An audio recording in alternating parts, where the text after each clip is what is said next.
माझ्या लाडल्या बहिणींनी मला वाचवलं आहे. परत खोटं नाही सांगत. मी लोकसभेचा निकाल लागल्यावर विचार करत होतो, सरकार तर आलं पाहिजे, 40-50 आपले आमदार आपल्या बरोबर आले, उद्या ते म्हणजे यायला हे घेऊन गेल्यानं आमचं वाटोळ केलं. महाराष्ट्राच्या इतिहासामध्ये 288 पैकी 237 जागा सत्ताधारी पक्षाच्या कधी निवडून आलेल्या नव्हत्या. महाराष्ट्राच्या निर्मितीच्या नंतर पहिल्यांदा तेवढ्या जागा त्या ठिकाणी निवडून आल्या.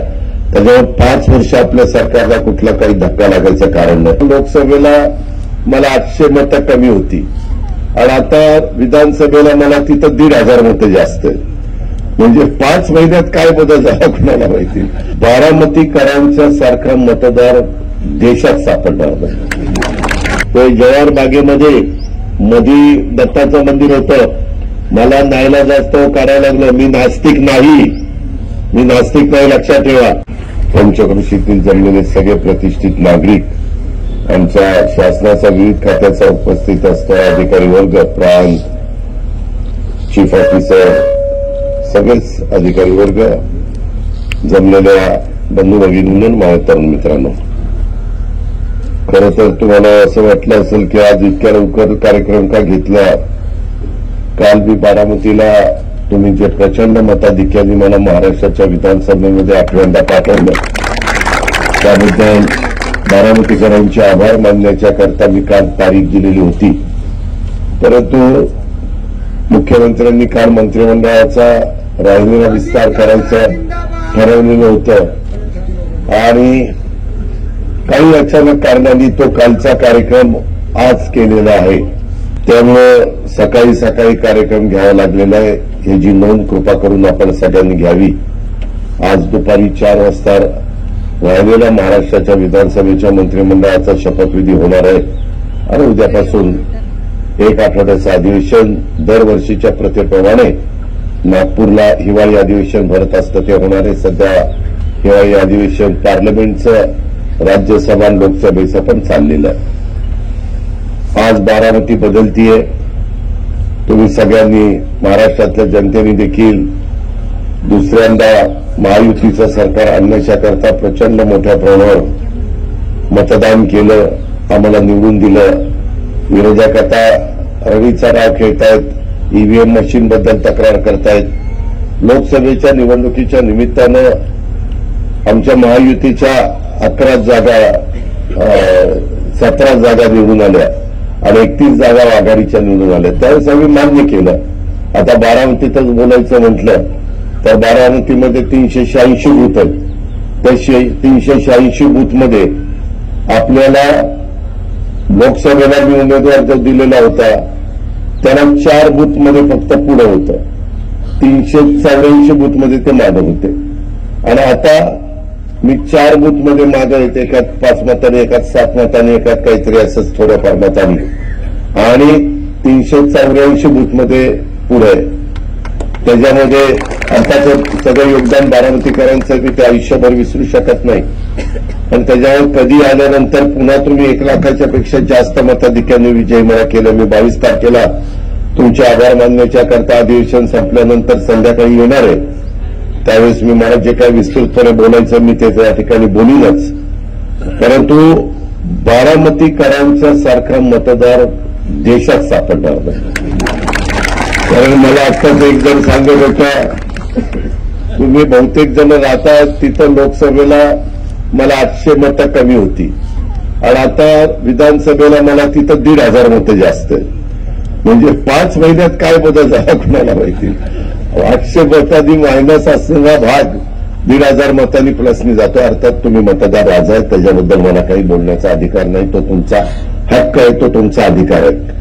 विकासाची कामं करणं हा आमचा प्रश्न आहे, आमचा अधिकार आहे. आज आता तुम्ही 5 वर्षाच्या करता जबाबदारी टाकली. स्थिर सरकार आहे, स्टेबल सरकार आहे. महाराष्ट्राच्या इतिहासामध्ये 288 पैकी 237 जागा सत्ताधारी पक्षाच्या कधी निवडून आलेल्या नव्हत्या. महाराष्ट्राच्या निर्मितीच्या नंतर पहिल्यांदा तेवढ्या जागा त्या ठिकाणी निवडून आल्या. त्याच्यावर 5 वर्ष आपल्या सरकारला कुठला काही धक्का लागायचं कारण नाही. आता 5 वर्षाच्या करता, मागं तरी मला 5 वर्षात फक्त 2.5 वर्ष कामाची मिळाली. त्यात पण करोना होता 1 वर्षाचा, 6व्या वर्षाचा, आणि 1.5 वर्ष विरोधी पक्ष, पुन्हा 1 वर्ष सत्तेत, असं थोडंसं अडचणीचं झालं, तरी देखील आपण राज्यामध्ये, जिल्ह्यामध्ये, तालुक्यामध्ये बरीच कामं करण्याचा प्रयत्न केला. पण अजूनही बरीच कामं आपल्याला करायची, अजूनही बारामती बदलायची. हा तुमचा भाग आहे, हा बारामती शहरामध्ये घ्यायचा आहे, मेडत गाव. त्याच्यामध्ये वेगवेगळा मतप्रवाह असू शकतो, परंतु शेवटी त्याच्यात व्यवस्थितपणे प्लॅनिंग व्हायचं असेल, रस्ते व्हायचे असतील, अंडरग्राऊंड ड्रेनेज व्हायचं असेल, पाईपलाईन अंडरग्राऊंड व्यवस्थित व्हायची असेल, पिण्याचा पाण्याचा प्रश्न, रस्त्याचा प्रश्न, मूलभूत ज्या गरजा असतात, मूलभूत गरजा त्या जर सोडवायच्या असतील, उद्या इथं कुठं मंडई, भाजी मंडई देखील करावी लागणार, वेगवेगळ्या सेक्टरमधनं आणि काही ठिकाणी CSR मधनं देखील मदत, अशा पद्धतीनं आपण पुढे जाऊ.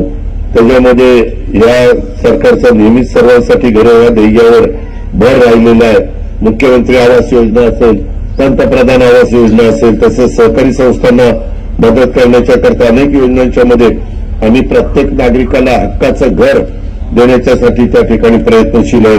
आज इथं उभारला जाणारा हा प्रकल्प हा याच ध्येय आणि याच दिशेने एक महत्वाचं पाऊल ठरेल. अशा प्रकारचा कुठला जीवनोद्धार, ते रस्त्यात खंडोबाचं मंदिर होते, रस्त्यात काय सांगतो, तिथं काय रस्ता बंद करू काय, काही सांगतो. याच्यामध्ये खंडोबा मंदिराचा जीर्णोद्धार करावा. त्याच्यात जसं 3 हत्ती चौक, ते जवाहर बागेमध्ये मधी दत्ताचं मंदिर होतं, मला नाईलाजास्तव काढायला लागलं. मी नास्तिक नाही लक्षात ठेवा, परंतु ते जर तिथंच ठेवलं असतं तर माझा रस्ता कॅनलचाही झाला नसता मोठा, आणि माझा जवाहर बाग ते 3 हत्ती चौक पण मोठा झाला नसता. त्याच्यामध्ये मी त्यावेळेस रुंद करत असताना तुम्ही फुटपाथमध्ये ते मंदिर, फुटपाथमध्ये ते बाळासाहेब कुठे, फुटपाथमध्ये तेच ना, हा मग ते फुटपाथमध्ये ते तुमच्या प्रेमा खातर, आग्रहा खातर मी तिथे ठेवलं. तुम्ही खंडोबा नगरवाल्यांनी तयारी दाखवा. मग तुम्हाला जर दुसरीकडे तर बाकीच्या ठिकाणी आम्ही जसं शिफ्ट करून करतो तसं तुमची तयारी असेल तर मी करून देईन. त्या तिकडच्या डेव्हलपमेंट प्लॅनमध्ये रोकडे तिथं कुठं जागा काल जशी आपण काढली तशी जागा खंडोबा नगरच्या परिसरात, आणि ती खंडोबा नगरवाल्यांना मान्य असेल, पसंत असेल तर मी तुमचं चांगलं मंदिर बांधून देईल, तिथं बहुउद्देशीय सभागृह मंडप करून देईल. पण तो तुमचा अधिकार आहे. पुन्हा म्हणायचं आलं हे आलं आणि आमचं मंदिर पाडून टाकलं, माझ्या नावाने पावती फाडू नका, हा तुमचा अधिकार आहे. सकाळची वेळ असताना पण माझ्या मायमाऊली पण मोठ्या प्रमाणाल्या माझ्या लाडल्या बहिणींनी मला वाचवलं. बरेच खोटं मी लोकसभेचा निकाल लागल्यावर विचार करत होतो, सरकार तर आलं पाहिजे, 40-50 आपले आमदार आपल्या बरोबर आले, उद्या ते म्हणजे यायला ही घेऊन गेल्यानं आमचं वाटोळं केलं, त्याच्यामुळे त्यांचाही वाटोळं व्हायला नको, आपलंही वाटोळं व्हायला नको.